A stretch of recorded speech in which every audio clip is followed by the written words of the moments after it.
हाणे नेफ्रॉन आहे, this is a nephron. Nephron जी तरफ़ जेका आर्टरी ब्लड खणी थी अचे, this is known as afferent arteriole. इन जी मदद सां ब्लड वञे पियो, इन खे पाण एफरेंट आर्ट्रियोल चवंदा। हाणे हिते फिल्ट्रेशन थींदी आहे ऐं उनखे पाण नालो ॾींदा आहियूं अल्ट्रा फिल्ट्रेशन। नेफ्रॉन जा जाम सारा फंक्शन्स आहिनि। Nephron perform many functions. Nephrons जेके आहिनि जाम सारा फंक्शन परफॉर्म कंदो अथव। नेफ्रॉन जे जेकॾहिं फंक्शन्स खे तव्हां इन लिस्ट कंदव त उहे ही आहिनि। One is the ultra filtration,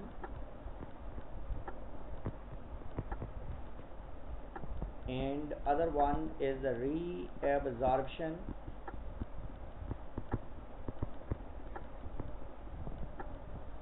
other one is the counter current flow,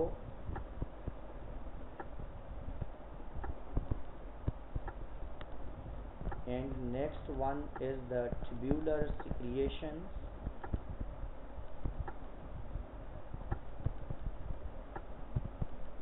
and next one is the ultrafiltration, reabsorption, counter current secretion. ये is ultrafiltration, reabsorption, counter current flow and tubular secretions। ही चार main mechanisms आहिनि जिन्हनि खे पाण discuss कंदासीं त nephron किथे ऐं कीअं परफॉर्म करे थो। पहिरीं शिफ्ट जेका ही वारी पॉइंट आहे हिते यादि रखंदव, हिते अल्ट्रा फिल्ट्रेशन थींदी। माना किडनी जो मेन फंक्शन आहे, the main function of kidney is filtration. The main function of kidney is filtration. Kidney जो मेन फंक्शन फिल्ट्रेशन करणु आहे ऐं उन किडनी जे अंदरि जेको फिल्ट्रेशन वारो कमु करे थो उहे नेफ्रॉन्स आहिनि। छो जो पाण पढ़ी आयासीं त nephrons are the structural and functional unit of kidney. माना अंदरि जेका किडनी आहे उनजी अंदरूनी जेका स्ट्रक्चर आहे उनखे पाण नेफ्रॉन चवंदा आहियूं। माना किडनी जे अंदरि सेंट्रली जेके फंक्शन करण जे लाइ, एक्टिविटी करण जे लाइ जेके शयूं मौजूदु आहिनि that are known as nephron.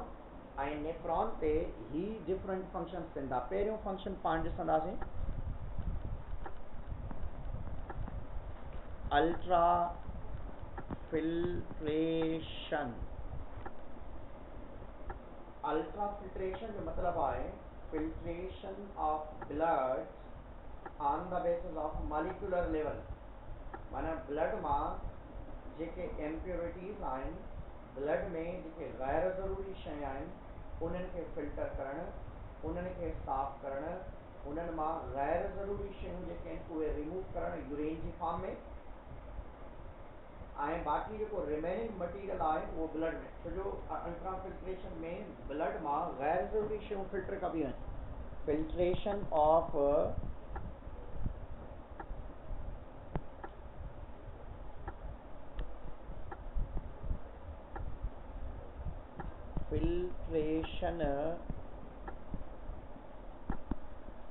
blood in the kidney or nephron on the basis of molecular level। Molecular level जो मतलब इहो आहे माना कुछ शयूं अलोड आहिनि ऐं कुछ शयूं नेफ्रॉन में अलोड न आहिनि। अल्ट्रा फिल्ट्रेशन मॉलिक्यूलर लेवल जो मतलब आहे त few things are allowed while other are not allowed। Yeah, you can see here, for example, this is a nephron internal part।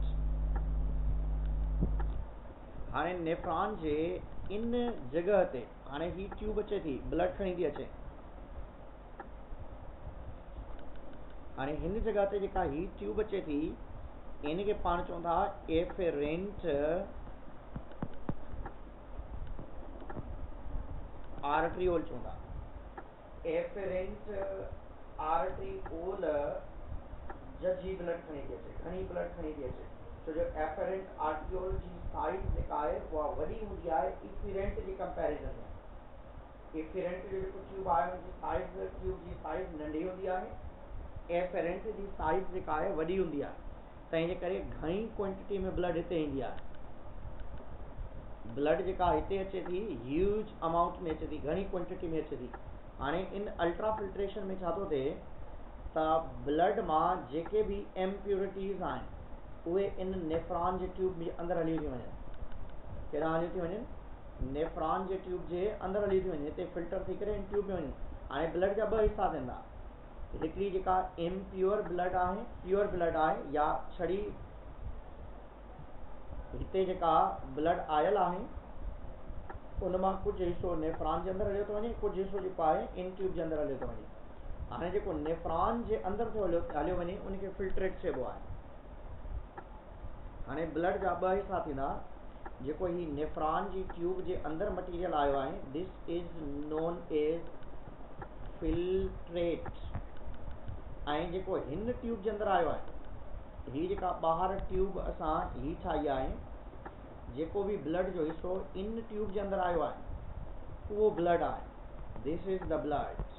हाणे ब्लड जा ॿ हिस्सा थी विया, ग्लोमेरुलस वारे रीजन ते at the point of glomerulus blood filter थिए थी ऐं ब्लड जा ॿ हिस्सा थींदा। उन फिल्टर्ड ब्लड जो कुझु हिस्सो फिल्ट्रेट में हलियो थो वञे ऐं कुझु हिस्सो ट्यूब में हलियो थो वञे, ऐं हिन ट्यूब खे पाण नालो ॾींदासीं इफिरेंट आर्टरीओल।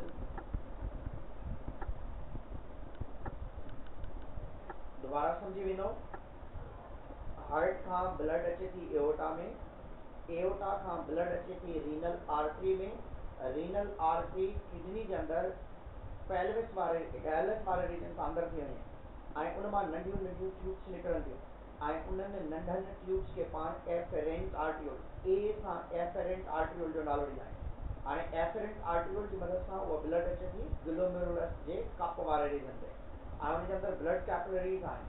हाणे उहे ब्लड कैपिलरीज़ जेके आहिनि उहे अल्ट्रा फिल्ट्रेशन कराईंदियूं आहिनि, ब्लड खे फिल्टर कंदियूं आहिनि, ब्लड जा ॿ हिस्सा कंदियूं आहिनि। हाणे ब्लड जो कुझु हिस्सो नेफ्रॉन जी ट्यूब में अंदरि हलियो थो वञे, जेको नेफ्रॉन जी ट्यूब जे अंदरि थो हलियो वञे उनखे फिल्ट्रेट चइबो आहे। जेको इफिरेंट आर्टियोल जे अंदरि रहिजी थो वञे उनखे पाण ब्लड चवंदा आहियूं। हाणे ब्लड जी जेका फिल्ट्रेशन थिए थी उहा यादि रखंदो एट ग्लोमेरुलस रीजन, या वो मेन कैप्सूल ऐं ग्लोमेरुलस वारे रीजन ते, या मिलाए करे तव्हां चई सघो था मेल पिजियन बॉडी वारे रीजन ते अल्ट्रा फिल्ट्रेशन थींदी। तव्हां खां जेकॾहिं को बि पुछे त बाबा ultra filtration occurred in which part of the nephron, then you must say ultra filtration always occurs in the Bowman capsule and glomerulus region, or we can say the male pigeon tubule वारे male pigeon body वारे region ते या ultra filtration देनी। हाणे ultra filtration में छा छा हूंदो आहे? in ultra filtration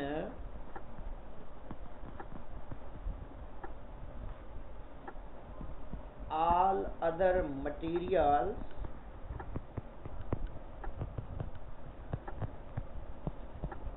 are allowed to pass in filtrate except blood cells and plasma proteins।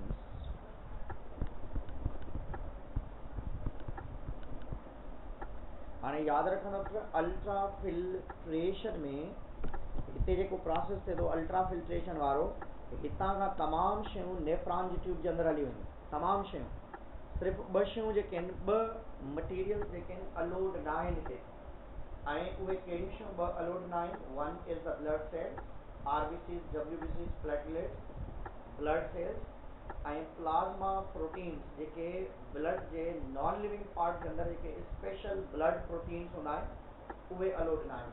बाक़ी तमामु शयूं जेके आहिनि उहे नेफ्रॉन जे अंदरि हली वेंदियूं, नेफ्रॉन जे ट्यूब जे अंदरि हली वेंदियूं ऐं इहे वेंदियूं कंहिं जॻह ते प्रॉक्सिमल कन्वोल्यूटेड ट्यूब्यूल जी तरफ़ वेंदियूं।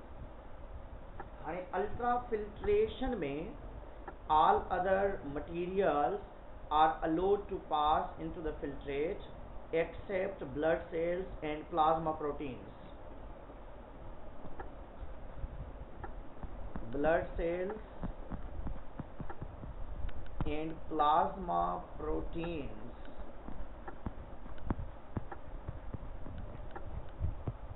pass into the efferent arteriole. हमेशा याद रखंदो ब्लड सेल्स ऐं प्लाज़्मा प्रोटीन्स जेके आहिनि उहे स्कैप थी वेंदा, उहे मूव कंदा कंहिंजी तरफ़ वेंदा, इफिरेंट आर्टिरियोल जी तरफ़। हाणे सॼो ब्लड जा ॿ हिसा पिया थियनि हितां। हाणे हिकिड़ी ब्लड जा मटीरियल्स जेके आहिनि हिन पासे पिया वञनि ऐं ॿियो जेको ब्लड जा मटीरियल्स आहिनि उहे इन इफिरेंट आर्टिरियोल जे अंदरि था वञनि। हाणे ब्लड खे ॿिनि हिसनि में विरायो थो वञे। One part is the filtrate and other part is known as a blood. Filtrate is present in the tube of nephron while the blood is present in the efferent arteriole. हाणे असां ईंदो efferent arteriole जो lumen माना size जो मोटापो जेको आहे वॾो हूंदो आहे। तव्हां हिते लिखी सघो था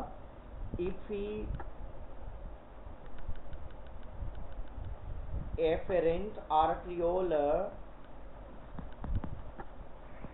सर जी बाबा जी सर रिकॉर्डिंग कयो था तव्हां? जी हेलो जी बाबा जी सर रिकॉर्डिंग कयो था तव्हां? जी रिकॉर्डिंग कयां पियो। तव्हां वटि आवाज़ नथो अचे छा? ओके सर क्या सर नेट इशू इलाही आहे। मूं वटि आवाज़ अचे पियो तव्हांजो। नेटवर्क इशू आहे पंहिंजी लाइन। जी सर रिकॉर्डिंग करे छॾिजो सही आहे। हा रिकॉर्डिंग थी पियो। efferent arteriole lumen is efferent arteriole lumen। efferent arteriole जो जेको ल्यूमन आहे efferent arteriole lumen is larger than efferent arteriole। efferent arteriole जेको आहे उनजो ल्यूमन लार्जर आहे efferent arteriole जे कंपैरिजन में। अहिड़े तरीक़े सां अल्ट्रा फिल्ट्रेशन जो मतिलबु इहो आहे, अल्ट्रा फिल्ट्रेशन जो मतिलबु इहो आहे त हिते कुझु शयूं अलोड आहिनि ऐं कुझु शयूं अलोड न आहिनि। हाणे जेके शयूं अलोड आहिनि उन्हनि खे अलो कबो, जेके शयूं अलोड आहिनि उनखे अलो कबो कंहिंजी तरफ़, फिल्ट्रेट जी तरफ़।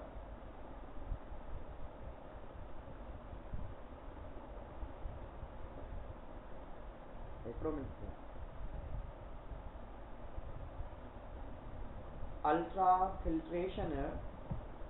फिल्ट्रेशन वारो प्रोसेस किथे थो थिए?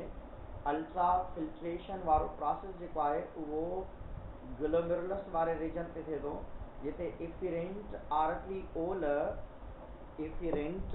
arteriole वारो जेको पार्ट आहे हिन जगह ते मटीरियल्स अलोड आहिनि। हाणे हिते असां वटि all other materials are allowed to pass in filtrate except blood cells and plasma proteins. and blood cells and plasma proteins pass into the efferent arteriole थींदा आहिनि पे। efferent arteriole जो ल्यूमन लार्जर हूंदो आहे तंहिंजे करे efferent arteriole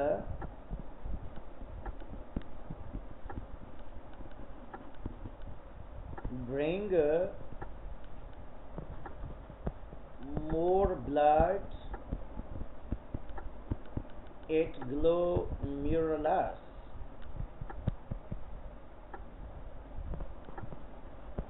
that creates hydrostatic pressure।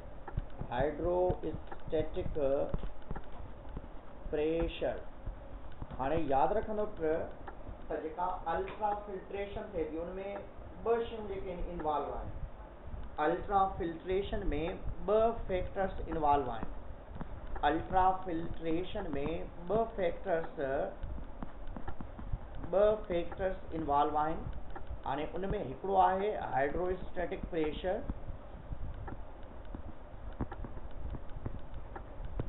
one is the hydrostatic pressure and second one is the permeability।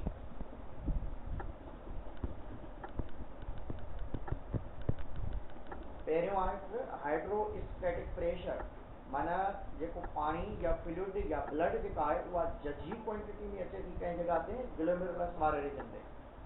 Glomerulus वारो जेको reason आहे उते फिल्ट्रेट जी क्वांटिटी जेका आहे, मटीरियल जी जेका क्वांटिटी आहे उहा ज़्यादा क्वांटिटी में अचे थो उते ब्लड या फिल्ट्रेट।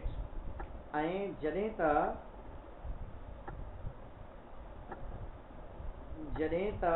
हिन जॻह ते स्पेशली नॉर्मली जेकॾहिं असां ॾिसंदासीं त इन जॻह ते ॿ शयूं इन्वॉल्व आहिनि। One is the hydrostatic pressure, माना मथां खां जेको फिल्ट्रेट फ्लूइड खणी थो अचे, इन जॻह ते जेको मटीरियल अचे थो उहो ज़्यादा प्रेशर सां अचे थो ऐं अॻियां जेको ट्यूब आहे उहो नंढड़ो आहे। हाणे हिते ईअं बि ॾिसी सघो था तव्हां, फॉर एग्जाम्पल ही असां वटि ग्लोमेरुलस वारो रीजन आहे। हिकिड़ो मिनट, आवाज़ अचे पियो त इन जे अंदरि पाण वटि नॉर्मली हिते छा आहे, हिते ही ट्यूब जेको मथे मौजूदु आहे, हितां खां जेको ब्लड खणी थो अचे ट्यूब, उन जी साइज़ वॾी आहे, तंहिंजे करे हिते प्रेशर क्रिएट थो थिए। ऐं अॻियां जेको ट्यूब निकिरे थो उन जी साइज़ नंढड़ी आहे। जेको अॻियां आहे उन जी साइज़ हिते नंढड़ी आहे। हाणे तंहिंजे करे हितां खां ब्लड जेको अचे थो उहो घणी क्वांटिटी में अचे थो ऐं जॾहिं हिते ब्लड घणी क्वांटिटी में किरे थो त अॻियां वारी ट्यूब जेका आहे उहा नंढड़ी आहे, तंहिंजे करे प्रेशर क्रिएट थिए थो। तंहिंजे करे कुझु मटीरियल हिन तरफ़ थो वञे ऐं कुझु मटीरियल जेको आहे प्रेशर सां उहो जेको आहे हिन पासे थो वञे। तंहिंजे करे हिते ॿ शयूं क्रिएट थियनि थियूं, हिकिड़ी परमिएबिलिटी जे करे, वन इज़ द परमिएबिलिटी जे करे मटीरियल्स हिन पासे था वञनि, ऐं ॿियो आहे हिन तरफ़ मटीरियल अचे थो ऐं हिन तरफ़ जेको मटीरियल थो अचे उहो स्पेशली उहो आहे प्रेशर जे करे, ऐं उन प्रेशर खे पाण चवंदा हाइड्रोस्टैटिक प्रेशर चवंदा, that's known as hydrostatic pressure. One is the permeability specially पाण इजाज़त खे चवंदा आहियूं, माना जेके मटीरियल अचनि था उनखे इजाज़त आहे या न आहे, परमिएबिलिटी। ऐं उहे मटीरियल जंहिंखे इजाज़त आहे उहे नेफ्रॉन जी ट्यूब जे अंदरि हलिया वेंदा ऐं जंहिंखे इजाज़त न आहे that will not move toward the nephron tube, ऐं उहे नेफ्रॉन जी ट्यूब में न वेंदा आहिनि। ऐं जेकॾहिं उहे नेफ्रॉन जी ट्यूब में न वेंदा त उहे केॾां वेंदा, that move towards the particular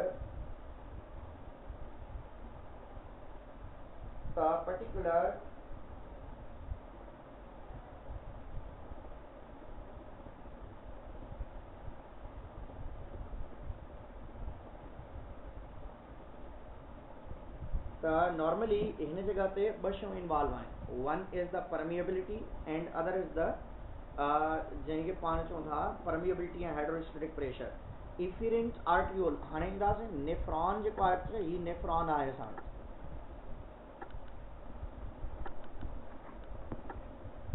हाणे हितां खां जेका इफिरेंट आर्टियोल वारी ही ट्यूब निकिरे थी, हाणे इहा ट्यूब जेका ही इफिरेंट आर्टियोल वारी ट्यूब आहे इहा इन्हनि खे वञी करे सराउंड कंदी अहिड़े तरीक़े सां।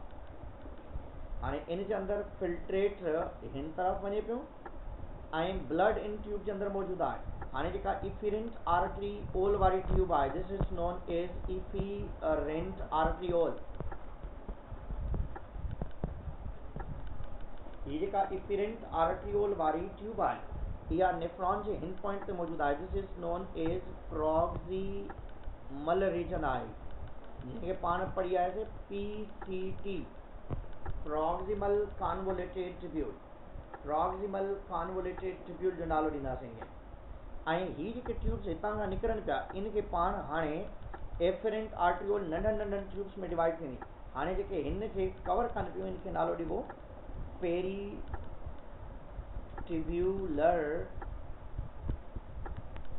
कैपिलरीज अथव। Peritubular capillaries. Peri means around, tubular means tube. Peritubular capillaries छा आहिनि? पहिरें वरी ॾिसंदव इफेरेंट आर्ट्रियोल छा आहे? efferent arteriole after ultrafiltration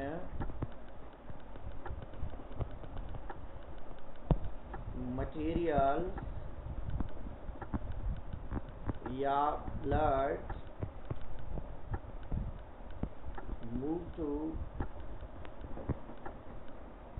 efferent arteriole. तव्हां लिखी सघो था स्मॉल ल्यूमन हूंदो आहे। ल्यूमन माना सेंट्रल कैविटी, माना जीअं पाइप हूंदो आहे उनजो अंदरूनी जेको सुराख हूंदो आहे उनखे ल्यूमन चवंदा आहियूं। एफरेंट आर्ट्रियोल जो जेको अंदरूनी सुराख आहे उहो नंढो हूंदो आहे एफरेंट जे कंपेरिजन में। स्मॉल ल्यूमन देन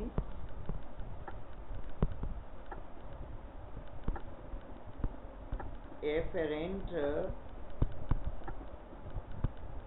आर्ट्रियोल आहे। इफेरेंट आर्ट्रियोल जो ल्यूमन नंढड़ो हूंदो आहे एफरेंट जे कंपेरिजन में। एफरेंट जजी क्वांटिटी में ब्लड खणी ईंदो ऐं इफेरेंट जेको आहे उन स्मॉल क्वांटिटी खे जेको आहे खणी सघंदो। तंहिंजे करे हिकिड़ो प्रेशर क्रिएट थींदो आहे। उन प्रेशर जे करे ब्लड जो कुझु हिसो नेफ्रॉन जी ट्यूब में वेंदो ऐं कुझु हिसो जेको आहे इफेरेंट आर्ट्रियोल में वेंदो। जेको नेफ्रॉन जी ट्यूब में वेंदो उनखे पाण फिल्ट्रेट जो नालो ॾींदासीं ऐं जेको इफेरेंट आर्ट्रियोल जे अंदरि ईंदो उनखे पाण ब्लड चवंदासीं। उनमें प्लाज़्मा प्रोटीन ऐं आरबीसीज या ब्लड सेल्स ज़रूरु हूंदा, बाक़ी ॿियूं बि खोड़ सारियूं क्वांटिटीज़ जेके आहिनि उहे स्किप थी थी वञे ताईं। ऐं ॿी हिकिड़ी शइ पाण हिते पे लिखीसीं peritubular capillaries.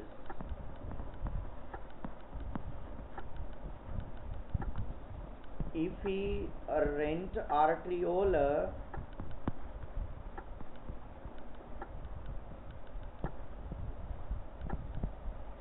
further divided into small sized capillaries known as peritubular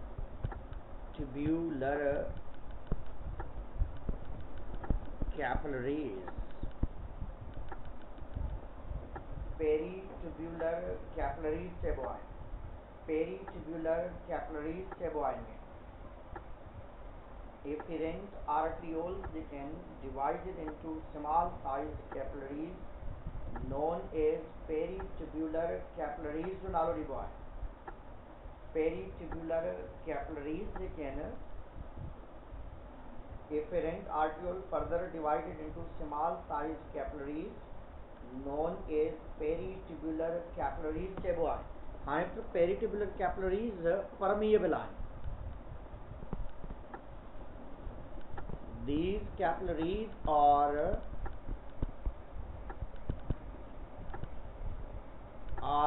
permeable। ही परमिएबल आहिनि। कुझु शयुनि खे ब्लड मां फिल्ट्रेट में छॾण जे लाइ ऐं कुझु शयुनि खे फिल्ट्रेट मां ब्लड में एब्जॉर्ब करण जे लाइ। हाणे ॾिसंदो जॾहिं ब्लड टू फिल्ट्रेट मटीरियल वञे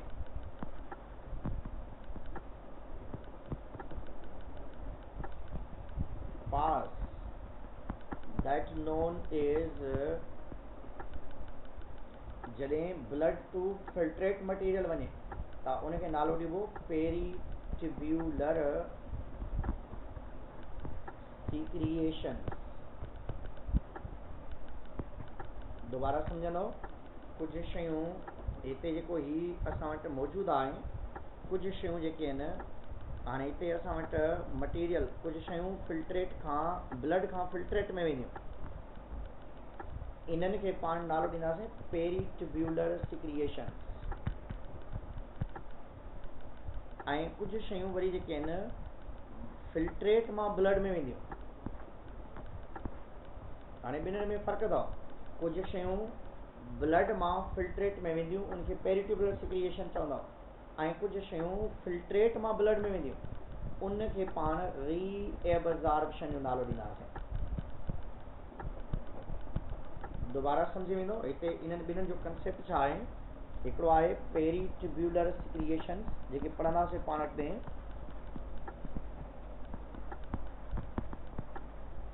उहे ब्लड टू मटीरियल फिल्ट्रेट में वेंदा, उन्हनि खे चइबो पेरीट्यूब्यूलर सिक्रिएशंस। ऐं ॿियूं हूंदियूं ट जंहिंखे पाण री एब्ज़ॉर्प्शन चवंदासीं। री एब्ज़ॉर्प्शन जे लाइ वरी उल्टो हूंदो, माना कुझु शयूं जेके फिल्ट्रेट में आहिनि उहे निकिरी करे कंहिं में वञनि ब्लड में। जॾहिं शयूं ब्लड मां निकिरी फिल्ट्रेट में वञनि, जॾहिं शयूं ब्लड मां निकिरी करे फिल्ट्रेट में वञनि त उनखे पाण नालो ॾींदासीं पेरीट्यूब्यूलर सिक्रिएशंस। छो जो पेरीट्यूब्यूलर कैपिलरीज़ मां मटीरियल पास थी करे ब्लड में वञे थो तंहिंजे करे। ऐं कुझु शयूं जेके आहिनि फिल्ट्रेट मां निकिरी करे ब्लड में वञनि थियूं। जेके शयूं फिल्ट्रेट मां निकिरी करे ब्लड में वञनि थियूं उन्हनि खे पाण नालो ॾींदासीं री एब्ज़ॉर्प्शन, मीन्स मटीरियल री एब्ज़ॉर्ब इनटू द ब्लड। ठीकु आहे, काफ़ी अथव अॼु जे लाइ, छो जो जॉइनिंग इशू आहे ॿारनि जो।